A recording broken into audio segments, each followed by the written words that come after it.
অন্তর্বর্তী সরকারকে সর্বাত্মক সহযোগিতা ও সমর্থন দেয়া হচ্ছে বলে জানিয়েছেন বিএনপি মহাসচিব মির্জা ফখরুল ইসলাম আলমগীর। জাতিকে অনিশ্চয়তার মধ্যে না রেখে দ্রুত নির্বাচন দেওয়ার আহ্বান জানান তিনি। কুমিল্লার সমাবেশে মির্জা ফখরুল আরও বলেন, দেশ নিয়ে গভীর ষড়যন্ত্র চলছে, স্থিতিশীলতা বজায় রাখতে অনতিবিলম্বে নির্বাচন দিতে হবে। এখন অন্তর্বর্তী সরকারের প্রধান দায়িত্বে মানুষের ভোটাধিকার ফিরিয়ে দিয়ে নির্বাচন ব্যবস্থার প্রতি মানুষের আস্থা ফিরিয়ে আনা। কুমিল্লা প্রতিনিধি খায়রুল আহসান মানিককে সাথে নিয়ে রিপোর্ট করছেন কামরুজ্জামান রাজীব। রাষ্ট্র সংস্কারে ৩১ দফা বাস্তবায়নের লক্ষ্যে কুমিল্লার লাকসামে এ জনসভা। লাকসাম মনোহরগঞ্জ উপজেলা ও পৌরসভা বিএনপির আয়োজনে এই জনসভাকে কেন্দ্র করে নেতাকর্মীদের মিছিল স্লোগানে উৎসবের নগরীতে পরিণত হয় কুমিল্লা শহর। লাকসাম স্টেডিয়ামে জনসভায় যোগ দেন বিএনপি মহাসচিব মির্জা ফখরুল ইসলাম আলমগীর। প্রধান অতিথির বক্তব্যে তিনি বলেন, বর্তমান পরিস্থিতিতে দেশে অস্থিতিশীল অবস্থা বিরাজ করছে। নির্বাচন নিয়ে অনিশ্চয়তা আর উদ্ভূত নানা সমস্যার কারণে মানুষের মধ্যে অস্থিরতা তৈরি হয়েছে। এ অবস্থা থেকে উত্তরণে অন্তর্বর্তী সরকারকে মানুষের প্রত্যাশা পূরণের আহ্বান জানান মির্জা ফখরুল।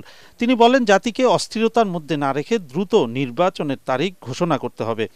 আমরা বারবার একটা কথা বলছি, কথাটা অনেকে আবার সমালোচনা করেন। আমরা বলছি যে তাড়াতাড়ি নির্বাচনটা দেন, ভোটটা দেন, তাই না? কেন বলতেছি ভাই? ভোটটা যদি তাড়াতাড়ি হয় তাহলে একটা সরকার আসে, যে সরকারটার পেছনে জনগণ থাকবে, তাই না? আর যদি জনগণ না থাকে তাহলে কি ওটা কাজ করতে পারবে?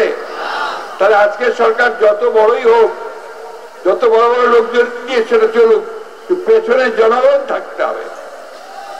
আমরা সেই কারণেই বলেছি যে আর কাল বিলম্ব না করে দ্রুত নির্বাচনের ব্যবস্থা করুন। জাতির ঐক্য নষ্ট হয় এমন কোনো কথাবার্তা রাজনৈতিক দলগুলোকে না বলার অনুরোধ জানিয়ে বিএনপি মহাসচিব বলেন, সংকট সমাধানে রাজনৈতিক দল হিসেবে দায়িত্বশীলতার সাথে কাজ করতে হবে। আমরা রাজনৈতিক দল হিসেবে আমরা দায়িত্বশীল দলের মতো কাজ করতে চাই, করেছি অতীতে। আমরা অতীতে সরকারে ছিলাম, ইনশাল্লাহ আবার জনগণের ভোটে আমরা সরকারে যাব। সেই জন্যে আমরা মনে করি যে বাংলাদেশকে কোন ঝুঁকির মধ্যে ফেলা উচিত নয়। সেই জন্যই বাংলাদেশকে এখন একটা নির্বাচনের মধ্য দিয়ে একটা স্থিতিশীল অবস্থা সৃষ্টি করা প্রয়োজন।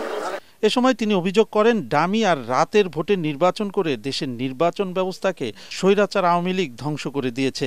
এখন অন্তর্বর্তী সরকারের প্রধান দায়িত্ব মানুষের ভোটাধিকার ফিরিয়ে দিয়ে নির্বাচন ব্যবস্থার প্রতি মানুষের আস্থা ফিরিয়ে আনা। কামরুজ্জামান রাজীব, এটিএন বাংলা।